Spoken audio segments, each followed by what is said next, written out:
కొలస్సీ 2వ అధ్యాయం 5వ వచనం.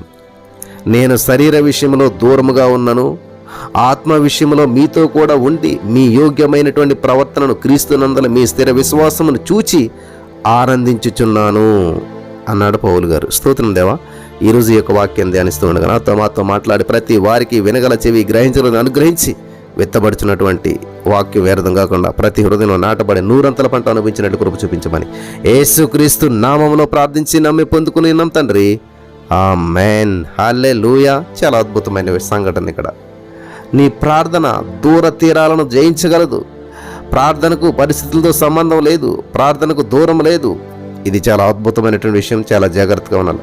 ప్రార్థనకు దూరంతో సంబంధం లేదు. ప్రియులారా, వింటున్నారా?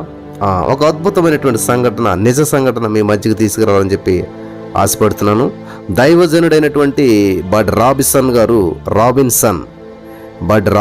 అనేటువంటి ఒక గొప్ప దైవ సేవకుడు ఒక భయంకరమైన ప్రమాదంలో గాయపడ్డాడు. చాలా బలంగా గాయపడ్డాడు. శాన్ ఫ్రాన్సిస్కోలో ఉన్నటువంటి ఒక హాస్పిటల్లో ఆయన అడ్మిట్ చేశారు. హాస్పిటల్లో జాయిన్ అయ్యాడు. కానీ చావు బ్రతుకుల మధ్య కొట్టుమిట్టాడుతూ ఉన్నాడు. ఆయన కాలుకి దెబ్బ తగిలింది. ఆ కాలుకి తగిలినటువంటి బలమైనటువంటి గాయం వల్ల మరి ఆయన చాలా తీవ్రమైనటువంటి బాధను అనుభవించాడు.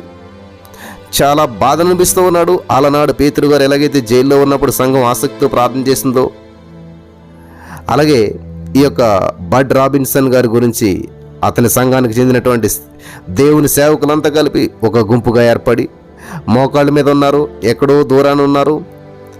వాళ్ళ సేవకుడి కొరకు కన్నీరు కారుస్తూ భారంతో ప్రార్థించారు. చాలా భారంతో ప్రార్థించారు. చాలా దూరం ఉన్నటువంటి దైవ సేవకుని కొరకు ప్రార్థిస్తూనే ఉన్నారు. అంతే, సరిగ్గా అదే సమయానికి అతని కాలు నొప్పి పూర్తిగా తగ్గిపోయింది. హల్లెలూయా. దేవునికి స్తోత్రం కలుగును గాక. ఎక్కడో ఉన్నటువంటి సంఘస్థులు మరెక్కడో అయినా శాన్ ఫ్రాన్సిస్కో హాస్పిటల్లో ఉంటే ఇక్కడి నుంచి ప్రార్థన చేస్తే అద్భుతం. అదే సమయానికి కాలుని పూర్తిగా తగ్గిపోయిందంట. 1-2 రోజుల తర్వాత ఆయన కొంతసేపు మరి అపస్మారక స్థితిలోకి వెళ్ళిపోయాడు అంటండి. నొప్పి అయితే తగ్గింది, కానీ మళ్ళీ ఏం చేశాడు? కోమా అనుకోవాలి. అపస్మారక స్థితిలోకి వెళ్ళిపోయాడు, కోమాలోకి వెళ్ళిపోయాడు అనుకోవాలి. ఆ సమయంలో ఒక అద్భుతమైనటువంటి పరలోక దర్శనాన్ని చూశాడు. ఆసక్తికరమైనటువంటి విధంగా అతడు తన యొక్క దర్శనంలో చూస్తున్నటువంటి విషయాలు ఏంటంటే, యేసుక్రీస్తు ప్రభువారితో మాట్లాడసాగాడైనా. అప్పుడు మాట్లాడుతూ ఉన్నప్పుడు ఇద్దరు దైవ సేవకులను చూశాడు అక్కడ. వారిద్దరు కూడా అతనికి ఇరువైపులా నుంచి ఉన్నారు. వారు లాస్ ఏంజల్స్లో ఉన్నటువంటి వారు. భౌతికంగా అనేక మైళ్ళ దూరంలో ఉండినప్పటికీ కూడా ప్రార్థన ద్వారా అతని పక్కనే ఉన్నారు. హల్లెలూయా. వింటున్నారా? భౌతికంగా శరీరాలు ఎక్కడో ఉన్నారు, కానీ ఆత్మలో అతని పక్కనే ఉన్నట్టు చూడగలిగాడు. ఓ వండర్. దేవునికి స్తోత్రం. చాలా ఆశ్చర్యపోయాడు అన్నమాట. నా ప్రియమైనటువంటి సహోదర స్నేహితులారా, నువ్వు చేస్తున్న ప్రార్థనను దూరం ఆటంకపరచలేదు. గమనించాలి. నా భర్త నాకు దూరం అయిపోయాడే, చాలా దూరం అయిపోయాడు. నువ్వు ప్రార్థించు. ఎంత దూరంలో ఉన్నా సరే నీకు దగ్గర చేయగలిగిన దేవుడు. కాబట్టి నీ ప్రార్థనను దూరం ఆటంకపరచలేదు. బలమైనటువంటి గోడలు దాన్ని అడ్డుకోలేవు. ప్రవేశం లేదు, నో ఎంట్రీ అనేటువంటి బోర్డులు నీ ప్రార్థనను కానీ నిన్ను కానీ మరి నిలవరించలేవు. ప్రార్థనలో ఉన్నటువంటి నీ యొక్క హస్తాన్ని అవి ఆపలేవు. ఎక్కడ కూడా ఇటువంటి బోర్డ్స్ అనేటువంటి ఉండవు. నో ఎంట్రీ, ప్రవేశం లేదనేటువంటి బోర్డులు ఎక్కడ ప్రార్థనలోకి ఉండవు, చూడలేము, అడ్డురావు కూడా అటువంటి బోర్డ్స్.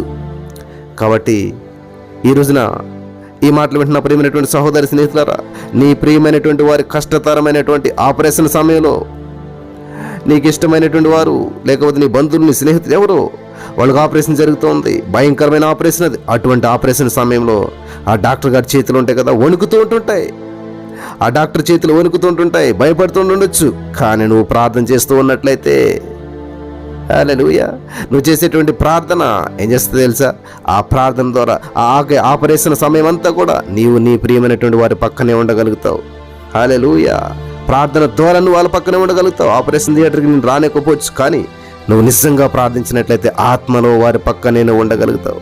ప్రార్థన నీకు ఏ గృహంలోనైనా గమనించాలి, నువ్వు చేసేటువంటి ప్రార్థన నిన్ను ఏ గృహంలోనికైనా సరే, ఏ హాస్పిటల్లోనికైనా సరే, ఏ ప్రభుత్వ కార్యాలయంలోనికైనా సరే, ఏ న్యాయస్థానంలోనికైనా సరే, ప్రపంచంలో ఏ ప్రదేశానికైనా సరే నీకు ప్రవేశాన్ని ఇచ్చేస్తుంది. హల్లెలూయా.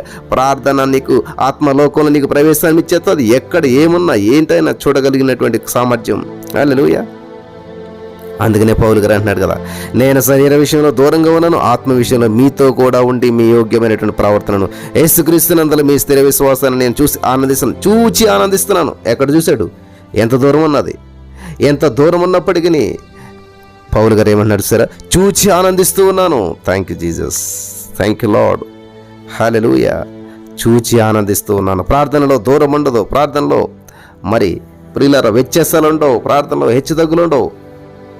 దేవుని దగ్గరకు వచ్చినట్లయితే, ప్రార్థిస్తూ ఉన్నట్లయితే నువ్వెంత దూరాన్ని ఉన్నా సరే దగ్గర ఉన్నట్లుగా చూడగలుగుతావు. ఈ రోజున మరి యొక్క వాక్యం ఉంటున్నట్టు మీరు ఎంతో దూరం నుండి ఉండొచ్చు, కానీ మీరు ప్రార్థించినట్లయితే ఇక్కడే ఉన్నట్లుగా దగ్గర ఉన్నట్లుగా మీరు చూడగలుగుతారు.